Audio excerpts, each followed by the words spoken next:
Olá pessoal, aqui é o José Luiz Martins do canal RetroLabs e vocês lembram daquela fonte do CP300 que estava me dando bastante trabalho, né? Enfim, o que acontece? Eu troquei aqui todos os capacitores, né? Troquei aqueles de poliéster também, então aqui estão todos os capacitores antigos, aqui aquele de poliéster que eu tinha falado para vocês que estava trincadinho, ó. Então ele tava solto, as perninhas dele até perdeu aqui, o outro aqui também estava bem ruim. Enfim, aí como é que funciona essa fonte linear? Ela é baseada aqui, a parte do 12 menos 12, como eu tinha falado para vocês, é o 7812, 7912, que pega do trafo aqui, retifica pelas pontes retificadoras aqui, filtra aqui nos capacitores e manda bala. Agora, o 5 volts, que é um pouco mais elaborado, que ele usa o LM723 mais o transistor 2N3055, que fica nesse dissipadorzão aqui, né?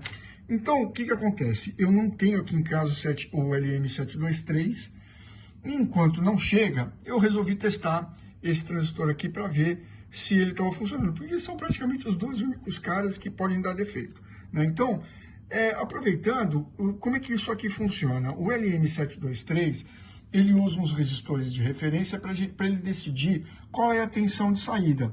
No caso dessa fonte aqui, nesse caso é os 5 volts. Então tem os resistores aqui, que depois lá tem no datasheet, que é um tema de uma outra conversa, que pelas contas, ele dá os 5 volts. Mas quem regula a tensão e a corrente de saída, quanto de elétrons que precisa essa tensão de 5 volts, é esse cara aqui. Então eles funcionam em conjunto, esses dois, e é uma receita que funcionou por muitos anos e muita gente usava, depois vieram as fontes chaveadas, enfim, mas as fontes lineares eram muito populares na década de 80 e funcionavam muito bem dessa forma. Então o que eu fiz? Resolvi testar.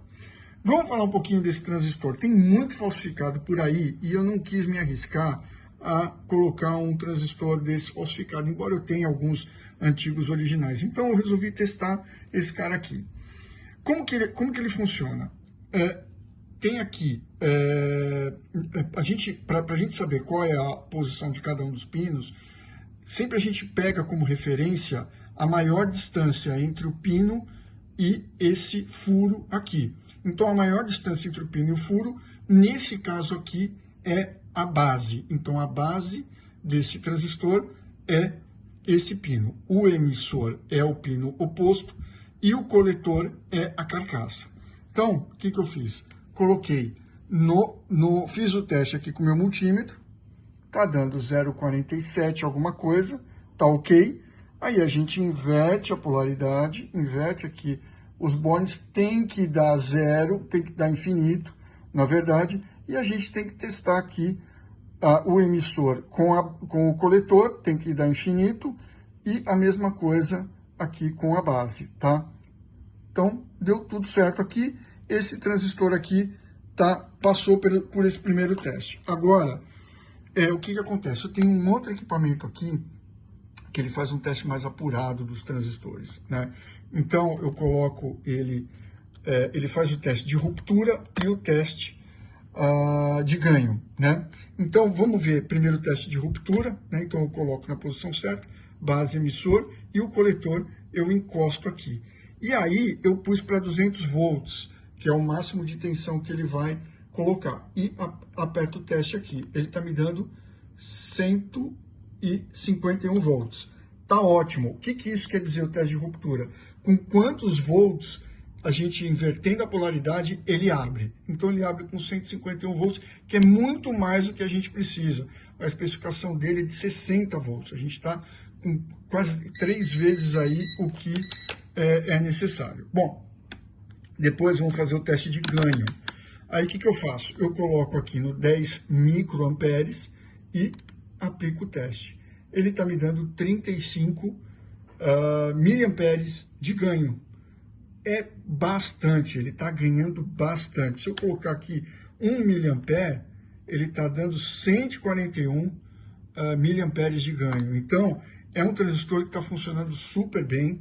Para vocês terem uma ideia, com 10 microamperes, o ganho dele, o ganho dele ideal seria de 10 miliamperes. Ele está dando 36. Então, esse transistor aqui está bom.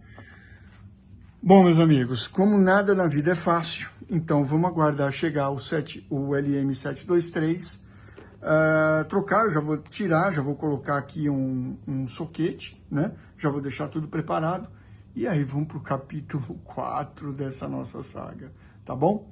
Qualquer dúvida, gente, mande aqui nos comentários, se inscrevam, compartilhem, manda dúvida pra gente, muitos de vocês têm o meu WhatsApp, vamos conversar e vamos entender como é que funcionam essas fontes aí, tá bom? Valeu, gente, muito obrigado aí mais uma vez.